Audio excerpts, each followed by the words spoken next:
Old Mickleaf had a farm, E-I-E-I-O, or at least he would if Planet Zoo would take my advice and make this pack a reality. Welcome back, everyone, to another Leaf Creates a little pack for Planet Zoo. If Frontier won't do it, you guys can pretty much guarantee that I sure as hell will with mods later down the line. But of course, this is just a little bit of a speculation video. Nothing in here is really meant to be truthful. Of course, later down the line, if something does make it into the game, that's just good call on my part. Call me Socrates or Agamemnon, who the hell knows. But anyways, we are jumping in with the petting zoo pack, and we're gonna start off with an animal pack first and foremost. Now, of course, we're just gonna jump into this with a very iconic species, the Holstein Cow.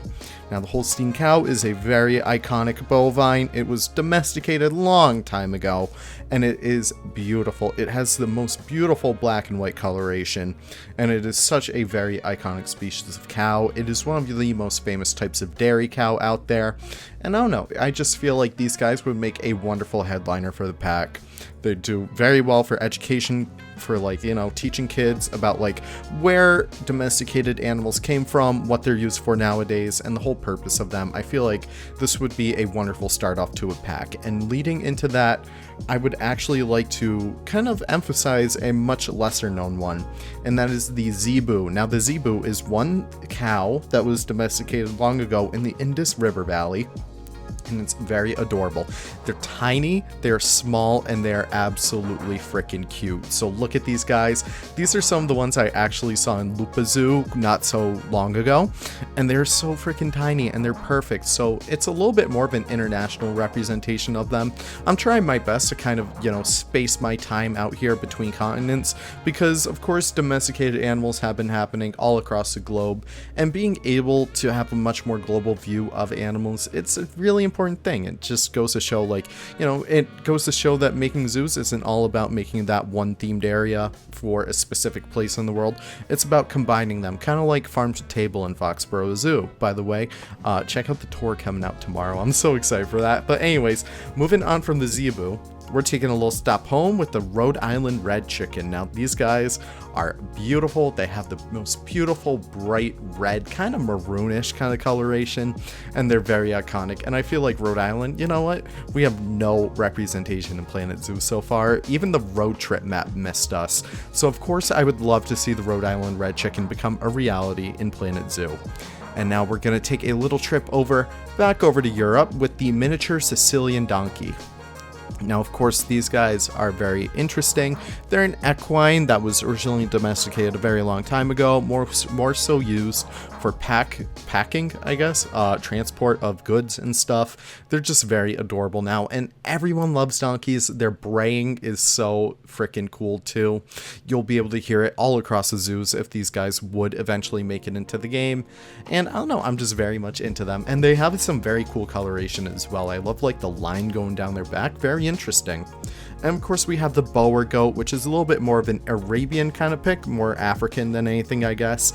And these guys are really cool. They have these very unique heads, kind of like the Damascus goat, which I would also throw in as like a little alternative right here. Just very interesting goat species. And you know what? This is the only goat on the list, and I feel like the Boer goat is common enough to warrant its own spot on this list. And of course, we have the guinea hog with the pig on the list. Of course, the guinea hogs are very interesting. They're not your classic pink pig, but they are very common in zoos nonetheless. They're fat, they're chunky, and they're adorable. And I would love to see these lazy guys make it into this pack.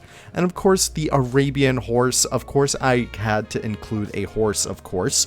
And these guys are beautiful. And I really wanted to include the Arabian horse specifically because it had a little bit more Asian representation. And having that in the game is always more welcome than not. I would love to see a lot more Arabian representation in particular. Middle Eastern animals are very beautiful. So having this guy in here would be amazing. Alternatively, the Clydesdale would be a wonderful pick as well. They're just very beautiful and very iconic. So moving on from that, the exhibit animal, I'm kind of at a loss of words for this one, so I kind of went with the barn spider, you know, Charlotte's Web and whatnot. I think the barn spider is a very unique species nonetheless. They're very tiny, which, you know, it's not really the best, but they're very interesting nonetheless. They have very large thoraxes. I think they have a very enough iconic look to it, and I feel like their actual exhibit box would be very interesting with like a bunch of spider webs going around. I feel like that'd be cute AF. Now moving on, we also have the scenery pack. This one's very quick. It's kind of like the same thing as before. Of course, starting with the zebu, Rhode Island red chicken, Beauregard, and guinea hog. I'm not going to give you guys any BS this time around. Exhibit animal, barn spider. I feel like these are the most standout picks for this pack. Just being able to have a cow, a chicken, a goat, and a pig. Those are your classic petting zoo animals. I would love to see you go. I would love to see those guys incorporated. And of course, the new scenery for the scenery pack would be the zoo prop pack that we all desperately want and love. It would have a lot of backstage elements like buckets, feeders, hay, maybe even tractors, forklifts. Who even knows? I would love to see a lot of that come into play with the scenery for this pack in particular. But of course, one of the features that I would love to see in this more than anything would be animal feed stations, where guests could go up, collect some feed, maybe in a bucket, and have them go up to animals and feed them.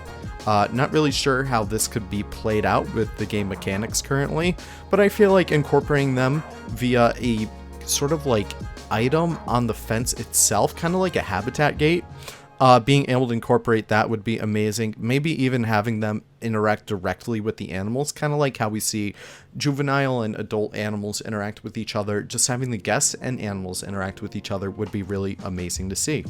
So, of course, that's all I have for you guys today. Thank you guys so much for watching. I know it was a little bit of a quick one, but I just wanted to blast my brain all out there for all you guys. I really do appreciate you guys sticking by, and I hope you guys are all excited for the North America pack as I am. I hope you guys have the most wonderful day, and I cannot wait to see you guys in the next one. Take care and have a wonderful, wonderful day. Bye-bye now.